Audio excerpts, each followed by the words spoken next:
जनक के इस फैसले ने सबको चौंका दिया था, लेकिन असली झटका तब लगा जब लोगों ने देखा कि इस बार जनक अपने ही बनाए रास्ते पर सवालों के घेरे में आ गई है।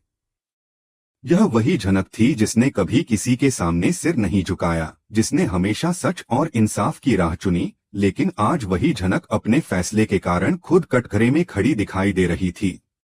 कॉलेज की गलियारों में, क्लासरूम के बाहर, यहाँ तक कि कैंटीन की हर मेज पर अब सिर्फ एक ही चर्चा थी, क्या जनक का ये कदम सही था। लेकिन जनक जानती थी कि उसने जो किया वह किसी आवेश या गुस्से में नहीं किया, बल्कि सोच समझकर लिया गया एक निर्णय था। यह फैसला न सिर्फ उसके जीवन का बल्कि उसकी आत्मसम्मान की लड़ाई का हिस्सा था। वह दिन जनक को आज भी याद था जब उसने तय किया था कि अब वह कभी भी अर्शी की जिंदगी में दोबारा कदम नहीं रखेगी। अर्शी, जो कभी उसकी सबसे करीबी थी, जिसकी खुशी के लिए जनक ने अपने दिल की हर चाहत कुर्बान कर दी थी। लेकिन वक्त ने उनके बीच ऐसी दीवार खड़ी कर दी कि अब उस पार जाना संभव नहीं था। जनक के लिए यह फैसला आसान नहीं था। वह जानती थी कि ऋषि और अदिति के बीच उसकी मौजूदगी अब एक परछाई की तरह है, जो उनके रिश्ते की रोशनी को धुंधला कर रही है। इसलिए उसने ठान लिया कि अब वह उस घर, उस माहौल, उस रिश्ते से खुद को हमेशा के लिए दूर कर देगी, ताकि ऋषि और अदिति का रिश्ता बिना किसी संदेह और तनाव के जी सके। ऋषि के साथ बिताए हुए पल जनक की यादों में अब भी जिंदा थे, वो बातें, वो खामोश मुस्कानें और वो वादे जो अधूरे रह गए। लेकिन जनक अब उन वादों को अपनी कमजोरी नहीं बनने देना चाहती थी। उसने अपने जीवन का नया अध्याय शुरू करने का फैसला किया, एक ऐसा अध्याय जो केवल उसकी मेहनत, उसकी पहचान और उसके सपनों पर आधारित होगा। वह अब किसी की छाया नहीं, बल्कि अपनी खुद की रोशनी बनना चाहती थी।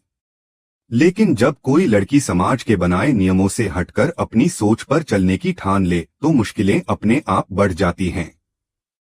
जनक के साथ भी यही हुआ। कॉलेज में जब एडमिशन की प्रक्रिया चल रही थी, तब जनक ने देखा कि कई छात्र, खासकर दूर दराज से आने वाले, कितनी परेशानियों का सामना कर रहे हैं।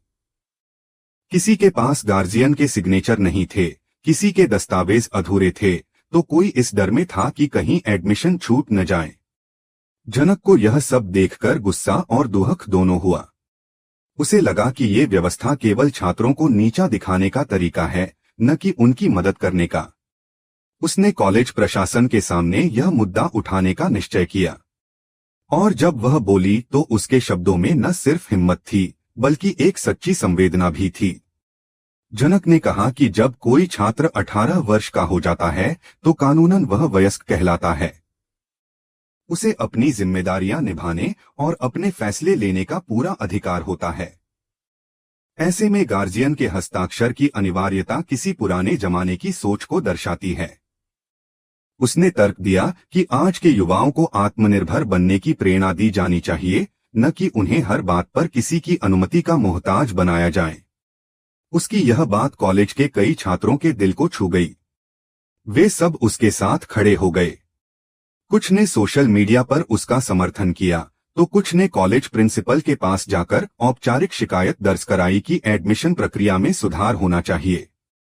धीरे धीरे जनक की यह आवाज कॉलेज की सीमाओं से बाहर निकलकर शहर के युवाओं तक पहुंच गई। अब लोग कहने लगे थे, वो लड़की जो अपने रिश्तों में हार गई, उसने समाज के सामने जीत की नई मिसाल रख दी। लेकिन हर जीत के पीछे कुछ सवाल भी छिपे होते हैं। जनक का यह कदम सिर्फ सामाजिक सुधार का प्रतीक नहीं था, बल्कि उसके भीतर के घावों की अभिव्यक्ति भी था। ऋषि और अर्शी के बीच जो कुछ हुआ, उसने जनक के मन में एक गहरी चोट छोड़ी थी।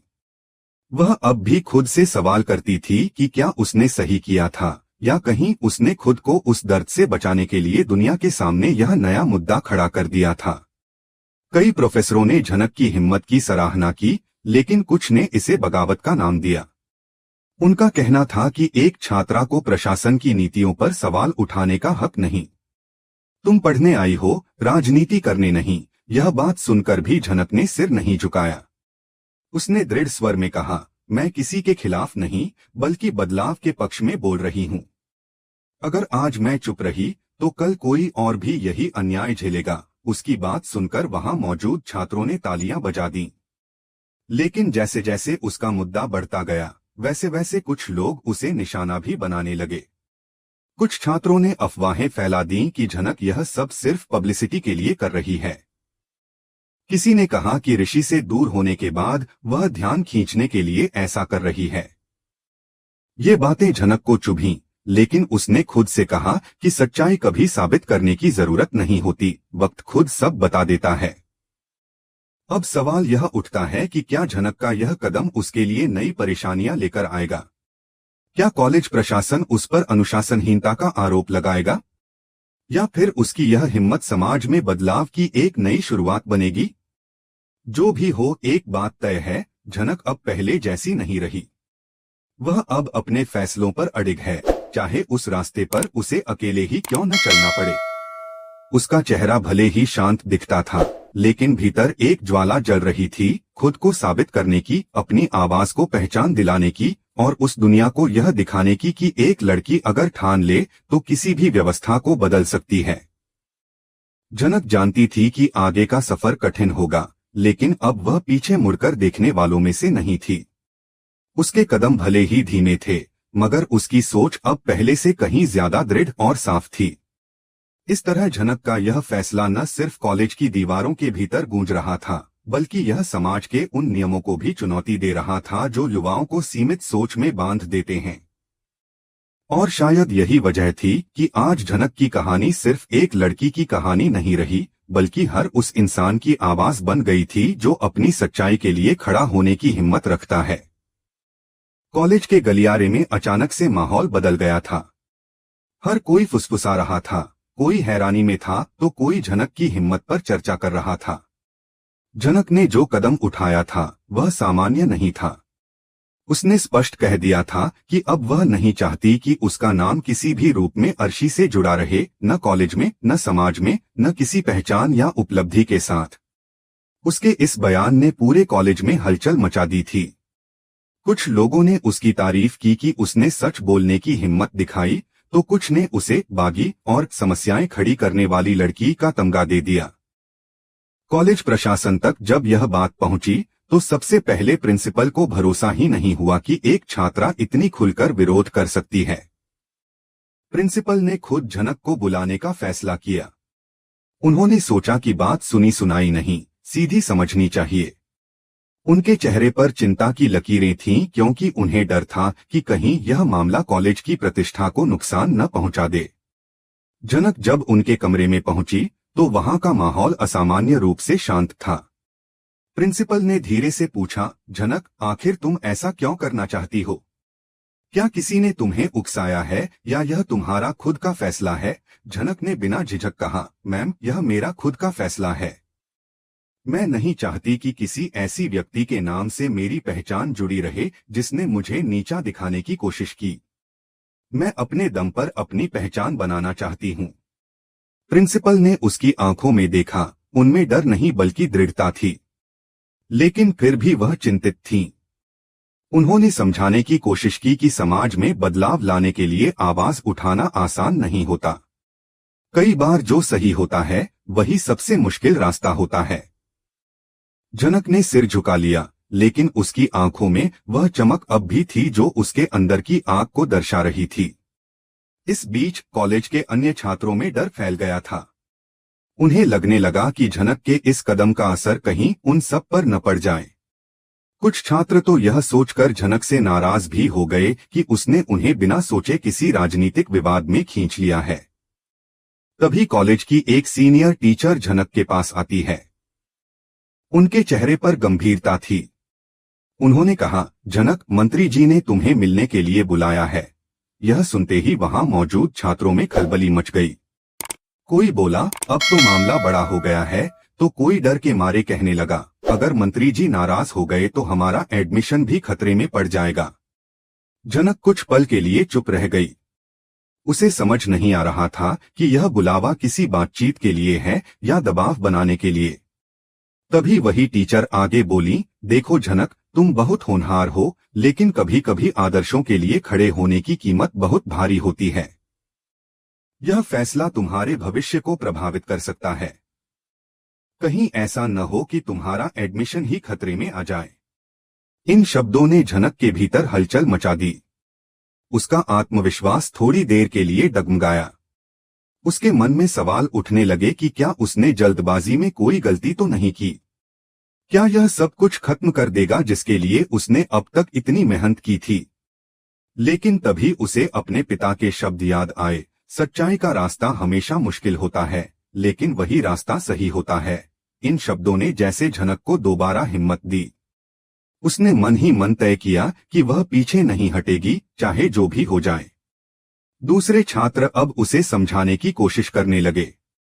कोई बोला, झनक तू जानती है न कि मंत्री जी के एक आदेश पर किसी का भी एडमिशन रद्द हो सकता है। दूसरा छात्र बोला, तेरा फैसला तेरी जगह सही है, लेकिन इसका असर हम सब पर पड़ेगा। झनक ने शांत स्वर में कहा, मैंने यह कदम किसी के खिलाफ नहीं बल्कि अपने आत्मसम्मान के लिए उठाया है। अगर मैं खुद के लिए भी नहीं बोल पाऊंगी तो और किसी के लिए क्या करूंगी। यह सुनकर कुछ छात्र चुप हो गए, लेकिन कुछ अब भी डरे हुए थे। उन्हें डर था कि उनकी मेहनत कहीं झनक के फैसले की वजह से बेकार न चली जाए। वहीं टीचर ने भी कहा, तुम्हारी भावना सही है झनक, पर सिस्टम भावनाओं पर नहीं चलता। वहां सिर्फ ताकत और राजनीति काम करती है। झनक ने उत्तर दिया, अगर हर कोई डरकर चुप बैठ जाए तो कोई भी बदलाव कभी नहीं होगा। उसकी आवाज में दृढ़ता थी, लेकिन भीतर कहीं एक अनजाना भय भी पनप रहा था। रात को जब वह हॉस्टल के अपने कमरे में अकेली बैठी थी, तो उसके मन में वही बातें घूम रही थीं। क्या सच में मेरा एडमिशन रद्द हो सकता है? क्या मंत्री जी मुझसे बदला लेंगे? क्या अर्शी के परिवार ने कुछ किया है? वह सोचती रही, लेकिन फिर उसने खुद से कहा, नहीं, मैं डरकर पीछे नहीं हटूंगी। अगले दिन जब वह कॉलेज पहुंची तो सभी की निगाहें उसी पर थीं। कुछ उसकी हिम्मत की तारीफ कर रहे थे तो कुछ ताने मार रहे थे। प्रिंसिपल ने उसे फिर बुलाया और कहा, झनक, मैं चाहती हूं कि तुम समझो, तुम्हारा यह कदम अब सिर्फ तुम्हारा नहीं, पूरे कॉलेज का मामला बन गया है। मंत्री जी बहुत प्रभावशाली व्यक्ति हैं, झनक ने दृढ़ता से कहा, मैं तैयार हूं, चाहे जो हो जाए। लेकिन मैं अपना नाम किसी ऐसे व्यक्ति के साथ नहीं जोड़ सकती जिसने मेरे आत्मसम्मान को ठेस पहुंचाई हो। प्रिंसिपल ने गहरी सांस ली। वह जानती थी कि झनक को अब रोकना मुश्किल है। उन्होंने कहा, तुम्हारा इरादा नेक है, पर मुझे डर है कि सिस्टम तुम्हें तोड़ न दे। झनक ने हल्की मुस्कान के साथ कहा, मैम, मैं टूटने नहीं आई हूँ, मैं बदलाव लाने आई हूँ। अब सवाल यह है कि क्या झनक अपने इस संघर्ष में जीत पाएगी या उसके खिलाफ ही माहौल बन जाएगा। क्या राशि, जो पहले उसका सबसे बड़ा समर्थक था, इस बार भी उसके साथ खड़ा रहेगा या हालात के डर से चुप रह जाएगा। कहानी अब उस मोड़ पर पहुंच चुकी है जहां झनक सिर्फ समाज से नहीं, अपने भीतर के डर से भी जंग लड़ रही है। उसके लिए यह सिर्फ एक नाम का विरोध नहीं, बल्कि अपनी पहचान, अपने आत्मसम्मान और अपनी स्वतंत्र सोच की लड़ाई बन चुकी है। आगे क्या होगा यह तो वक्त बताएगा, लेकिन इतना तय है कि झनक की यह लड़ाई सिर्फ उसकी नहीं, उन सभी की आवाज बनेगी जो चुप रहकर अन्याय सहते आए हैं। अगर आपको यह कहानी पसंद आई हो तो इसे जरूर साझा करें और झनक की हिम्मत को सलाम करें। और हाँ, हमारे चैनल को सब्सक्राइब करना न भूलें ताकि आप जान सकें कि आगे झनक के इस संघर्ष का अगला कदम क्या होगा।